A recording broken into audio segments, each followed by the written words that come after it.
Good evening, members and guests. I'd like to thank my fellow committee members for compiling this information: Hugo Belizzaro, Deborah Bennett, Patrick Delaney, and Paul Fywell.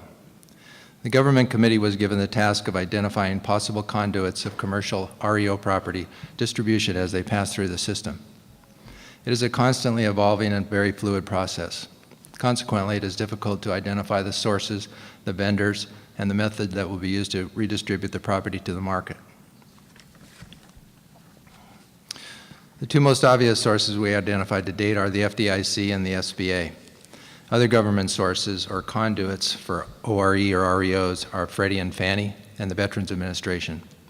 These are, however, to our knowledge, limited to 1 to 4 residential units and no commercial. The FDI so far this year has taken over 29 banks, more than in all of 2008, and it's only April. In 2008, there were 25 takeovers, and in 2007, there were only 3. There were no liquidations in 2005 or 6. At present, there are 2 companies handling ORE under direct contract with the FDIC, CBRE out of Dallas, Texas, and Prescient, who just opened an office in Dallas and also has an office in Coral Gables. Are there any CBRE brokers in the room? Everyone's heard about CBRE, Dianne Feinstein, and Richard Bloom, the chairman of CBRE. Whether there's a conflict of interest lurking in your mind is probably not an issue if you're a Democrat and work for CBRE. At this point, CBRE is the only vendor broker under contract brokering both residential and commercial. They have partnered up on the residential with Realogy, the umbrella for C21, CB, and so on. A search of their website shows a preponderance of residential properties not listed by CBRE or Realogy-related companies. I've got some details on the commission process and procedure. If somebody would like to come up to me during the meeting or later on, we can discuss their commission program. It's pretty lucrative. Of course, none of these companies, or neither of these companies, will get the property for resale if the failed bank is taken over by another bank.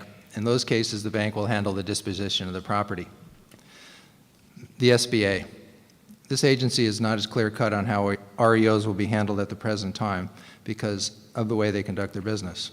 They insure the loans for banks on behalf of borrowers in a number of ways. Most of us are familiar with the scenario where they will insure a portion of the bank's loan to a borrower. In that event, if the borrower defaults and the bank forecloses, the bank will normally dispose of the property and make a claim for the insured lost portion with the SBA. Another source, possibly for us, is the CDC. In the past, they had an inactive role in foreclosures and REOs, but with their 504 loans, they have come back into play.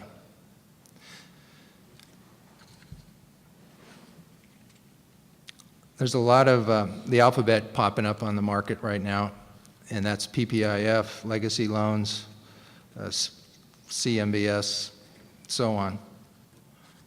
Some of these are going to be opportunities too, but it's still too early in the game to know when.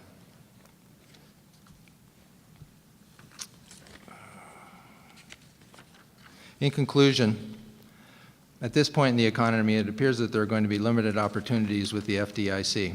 And opportunities with SBA loans will lie with the banks and in some cases the CDC. Our committee continues to investigate these sources, and we are digging into other quasi-governmental niches for opportunities. We're open for additional members, and if you have any interest, we have a sign-in sheet up here. Thank you.